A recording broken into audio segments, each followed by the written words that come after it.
नमस्कार मंडळी. व्यवसाय म्हटला की अनेक अडचणी आल्या, अनेक समस्या आल्या. मात्र MEA अर्थात मराठा एंटरप्रेन्योर असोसिएशन प्रत्येक मराठा व्यावसायिकाला त्याचा व्यवसाय यशस्वी करण्यासाठी मदत करत असते. याही वर्षी MEA एक असा एक्स्पो आयोजित करत आहे ज्यामुळे प्रत्येक मराठा व्यावसायिकाला एक जागतिक ओळख मिळेल.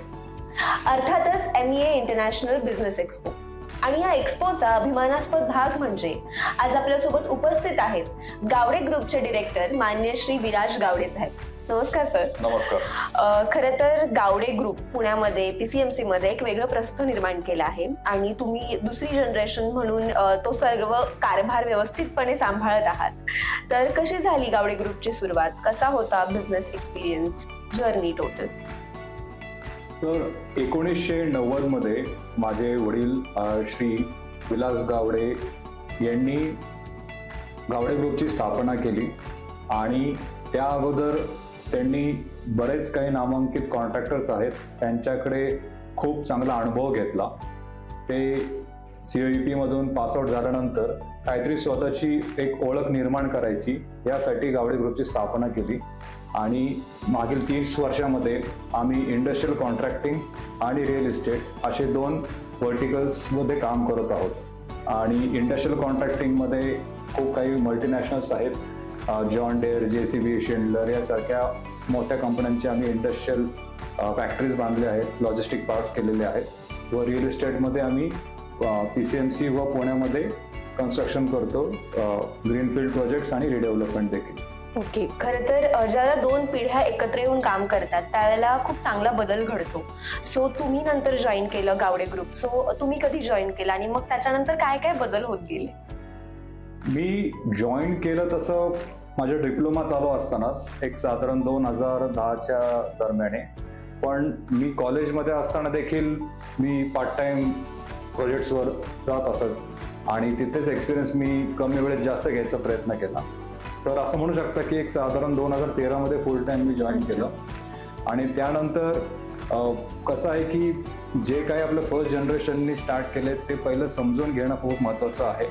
आणि काही वर्षाने आपल्याला त्यामध्ये अनुभव आल्यानंतर काही ड्रॉबॅक्स जे सापडतात तर आपलं काम आहे की ते ड्रॉबॅक सगळं भरून काढणे. तर त्या अनुषंगाने आम्ही वाटचाल सुरुवात केली. आणि ह्या जर्नीमध्ये असा कुठला टर्निंग पॉइंट आला जिथे बिझनेसमध्ये खूप चांगला बदल झाला असं तुम्हाला वाटतं? टर्निंग पॉइंट झाला असं म्हणायचं झालं तर नक्कीच मी म्हणेल की Covid was a very big turning point.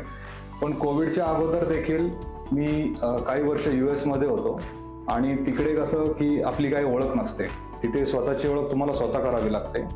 आणि त्यावेळेस माझ्या लक्षात आलं की माझ्यामध्येही काही स्वतःचे व्हॅल्यूज आहेत, वेगवेगळे काही स्किल सेट्स आहेत जे मी तिकडे एक्सप्लोर करून इकडे इंडियाला जेव्हा मी परत आलो ते मी बिझनेसमध्ये इम्प्लिमेंट केले. एक 2-3 उदाहरणं द्यायचे झाले तर कंपनी ही जर स्केल अप करायची असेल, फर्स्ट जनरेशन युजली जे स्टार्ट करतात कंपनी, तर तुम्हाला सिस्टम ओरिएंटेड पाहिजे. तर त्यामुळे आम्ही रिसेंटली आता ISO 9001 मिळवला आहे. तर आम्ही 27,000 वगैरे अशा ISO अजून मिळवत आहोत, जेणेकरून सिस्टम ओरिएंटेड कंपनी स्केलअप करायला खूप महत्त्वाचं असतं. आणि दुसरं म्हणजे मी फायनान्समध्ये खूप डीपमध्ये अभ्यास केला. मी एका रिअल इस्टेट इन्व्हेस्टमेंट ट्रस्टमध्ये देखील US मध्ये काम करत होतो.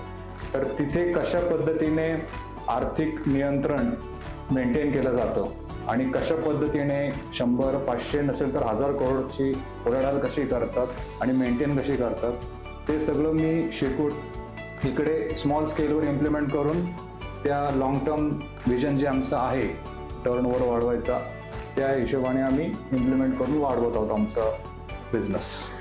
सर, आणि ह्या पूर्ण प्रवासामध्ये आता रिअल इस्टेटच्या अनेक कंपनीज आहेत पुण्यामध्ये, तर त्यांच्यात आणि आपल्यात असं वेगळेपण काय आहे? वेगळेपण म्हणायचं झालं तर पहिलं सर्वप्रथम बिझनेस हा नेहमी आपले जे काही टीम मेंबर्स आहेत, मी एम्प्लॉईज नाही म्हणत आहे, मी टीम मेंबर्स म्हणतो किंवा फॅमिली मेंबर्स म्हणतो, बिकॉज ती आपली एक एक्सटेंडेड फॅमिली असते. आणि आम्ही सर्व आमच्या फॅमिली मेंबर्सला एकत्रित घेऊन पुढे जातो. आमच्या गावडे ग्रुपचा लोगो आहे ग्रोईंग टुगेदर.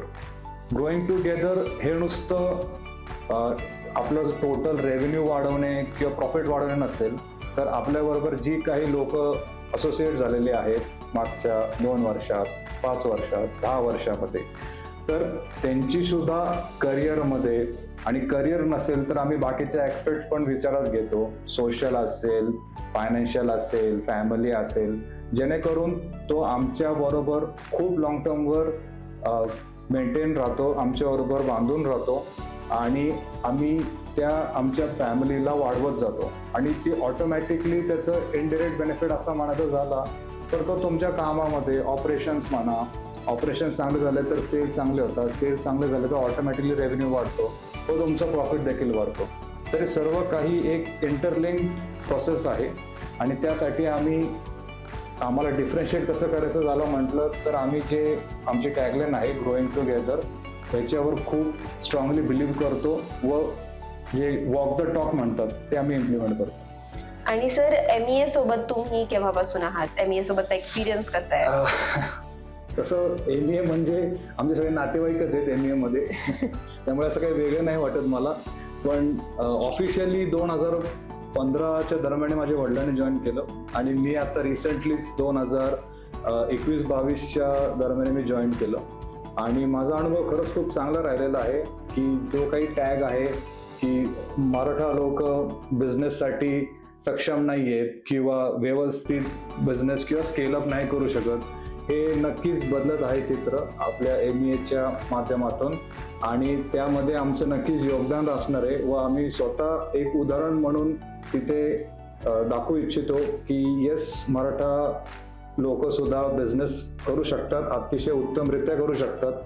आणि खूप काही बिझनेसेस, रिअल इस्टेट असो, रेस्टॉरंट असो, फायनान्समध्ये असो, इंडस्ट्रियल असो, मॅन्युफॅक्चरिंग, इररिस्पेक्टिव्ह ऑफ कुठलेही वर्टिकल असो, आपण त्यामध्ये सक्सेस करून नक्कीच पुढे जाऊ शकतो.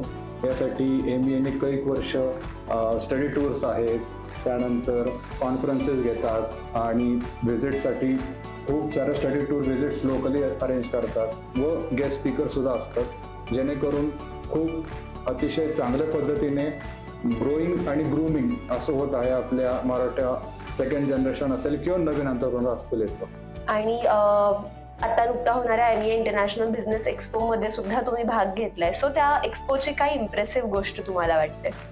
इम्प्रेसिव्ह गोष्ट म्हणजे मी नक्कीच पहिलं थँक्यू म्हणेल आणि अभिनंदन करेल आपले प्रेसिडेंट श्री विक्रम गायकवाड यांचं, बिकॉज त्यांनी इंटरनॅशनल लेवलचं जे काही आयोजन केलेलं आहे आणि पुण्यात नसून तर ऑल ओव्हर महाराष्ट्रामध्ये सर्व मराठा एंटरप्रेन्योर्सला एकत्रित करून इकडे पुण्यामध्ये त्यांचं जे काही व्यवसाय करतात स्टॉल घेऊन त्यांचं शोकेस करता येते त्यांना. आणि त्यामुळे वन स्टॉप ऑल सोल्युशन पद्धतीने खूप काही एका जागेवर वेगवेगळे व्यवसाय जे काही आपली लोक करत आहेत त्यांना वाव देखील मिळेल आणि त्याचप्रमाणे मार्केटिंग देखील होईल.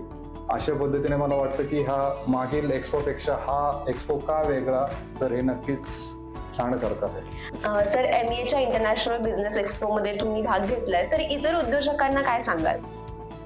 MEA इंटरनॅशनल बिझनेस एक्सपो हा एक्सपो अतिशय सक्सेसफुल होणार आहे.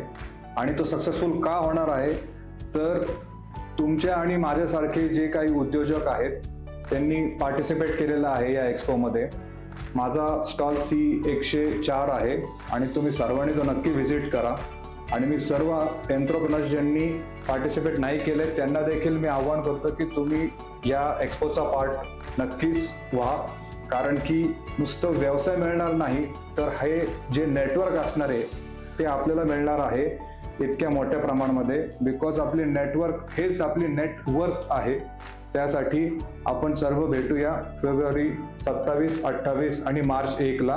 धन्यवाद.